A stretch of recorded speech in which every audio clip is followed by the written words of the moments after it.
Salutare, prieteni! Scuze că așa e un pic cam rău. E un pic cam rău și nu prea sunt bune acum ca să fiu sincer cu voi, că nici nu pot să vorbesc tare când e rău. Am spus eu, stau în sectorul 6 militar și acolo bătăi peste bătăi. Până astăzi, adică cine a scăpat, cine nu, pula mea. I-am dat o pulă. Treaba e că de acolo am început să fiu și căutare poliției. Dar nu poliția din România, poliția din Ungaria, Spania, pula mea, nu știu. În fine, lăsați-o de acolo așa, la pula. Știți că eu pot să iau orice să dau la cineva în cap. Uite, un prost lângă mine care e aici, dacă vreau pot să iau scăunul să dau în cap, să-l omor. Și am și niște idei pentru băieți care au fost disuși de femei, niște vorbe adevărate care au ajuns la urechile mele, că mi-a spus tovarășul meu. Și să vă dau niște lecții pentru treaba asta, pentru că știu cum e, că și eu am fost rănit și știți cum e. Ura mea, ce mai bine și ce mai bine ar fi să le lăsați dracu, pentru că stați cu ele pentru bani, altele care se duc în cluburi de gură, moarte de bete, altele care se toată lumea și se cu toată lumea în pula mea. Și așa mai bine, ce pula? Mai bine singur cu aia, pentru că asta nu se pare și corect. Să fiți singuri, pentru că care vrea să vină să vă caute. Luați exemplu de a mine. Eu am mai căutat vreo fată de atunci? Nu, mi-am băgat pula și aia. Eu dacă vreau femei, sunt... A few inches later. Așa zic. Așa. Bă, eu v-am spus, eu dacă vreau femei sunt pe 24 și acolo vine o care curvă și îi spun, m-aș fă-n pula mea. Paul.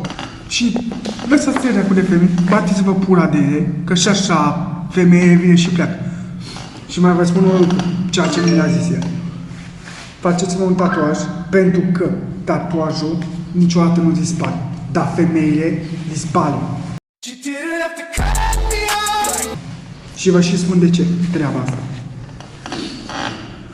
Pentru că voi mergeți la muncă zi și noapte și după aia veniți acasă în gură că femeia voastră s-a futut cu altul în pat. E ce pula mea? Mai bine vă băgați pula în ele, vă pula mea, dați-ne pula mea.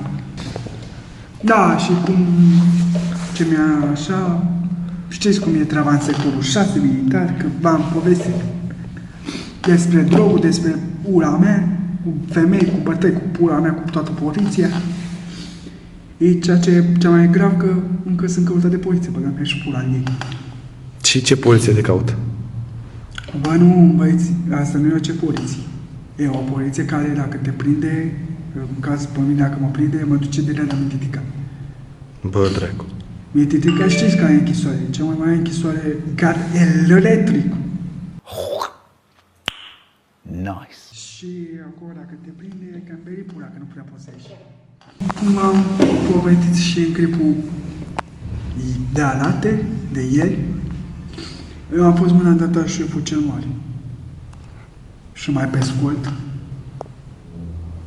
cine cărca în sectorul 6 militar era mort. Ne poți spune cine e șeful cel mare? Băieți, mi-e strict interzis să zic așa ceva. Măcar o idee ca să ne dăm și noi seama. Strict interzis. Am înțeles. Deci, șeful cel mare n-a voie să își dezvăluie numele. Niciodată. Și cum te-ai cunoscut tu cu șeful cel mare? Fiți atenți. Eu am în București orice copii normal. Că au venit două fete la mine. Și am ieșit la Sibiu. Care stă în București știe despre cine vorbesc. Și unii doi la mine, doi băieți, mai înalți ca mine de impura mea. Și a spus, bă, că pula mea, că nu știu ce, că te bate că pula mea. Așa. Mi-a dat dita mai pe unul, m-a lăsat în curce, că cred că vă ori ceva. M-am trezit și mâncava și pula voastră. Am bubut numai la pundăr în pula mea. Și așa te-ai cunoscut cu șeful cel mare? Fata asta care vă spun acum de ea, a fost iubita mea. Timp de aproape 5 ani. Anul care vine facem 6 ani. Dar e vorba între noi, acum treaba e complicată. Am nevoie de aproape 20 de miliarde de euro pentru ea. 20 de milioane de euro? 20 de miliarde. Că faza e că iubita mea e acum în spital, se dezbate între viață și moarte.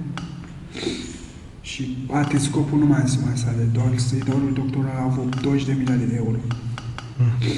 Păi și, până la urmă, șeful ăsta cel mare cum a rămas? După ce am pățit tot ce am pățit acum, ce am pățit atunci, m-a sunat un număr. Gen cunoscut. Că mi-a spus că vrei să faci parte din mafie. Gen, mafia, o zice. Obisă, nu te suca cu noi. Suntem mafia din Urziceni. Mafia de criminali. Cât credeți că mi-a dat? 2 miliarde de euro. 2 miliarde de euro? Și cam așa am cunoscut eu șeful cel mare. păi și cum se numește mafia asta? Criminali. Mafia criminali? Și încă mai ești băgat în mafia asta? Da. Cum merge? Și v-am spus, Ce se întâmplă în mafia asta? fiți atenți. Cum am zis, eu stau în sectorul ăsta. Fiți atenți, când am sânge rece în mine. Eu dacă vreau ăsta acum să-i dau așa un scaun aici, să-i fac creierii, dacă nu moare, vă spun unul. Și luați exemplu că dacă ce făcă, aici îi dați. Și m-a văzut așa, bam, aici knockout, aici knockout și unde puteți să-i mai dați? Aici. Și aia a fost. Am înțeles, lecții de box. Și în mafia asta ce se întâmplă? Mafia asta se întâmplă numai criminali. Numai criminalități? Da. Păi, Băgate cuțitele în inimă, în cap. Sectorul 6 de ani fix unde am crescut eu. Gen, nu știu pe șeful mai m-a spus asta, dar cu cine a fost acolo, mângă capa sectorul 6 militari, albene până în sectorul 6 militari, toți locuitorii de mafioți.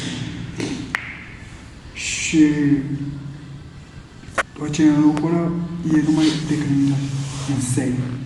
așa, tocmai ce vreau să te întreb dacă ai ucis pe cineva vreodată. Da, Ai ucis pe cineva? Da. Cum? cu cuțitul îmbelegat, Sânge rece? sânge rece, îmbelegat. Și l-am și tăiat.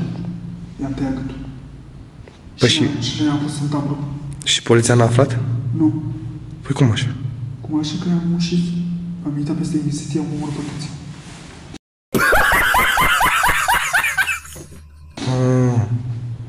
Ok. Deci, aparent cu tine nu e de joacă. Exact. Povestește-ne cât timp ai stat în București, Gabi. Spune-ne cât timp. Nici eu nu știu, dar am stat foarte mult.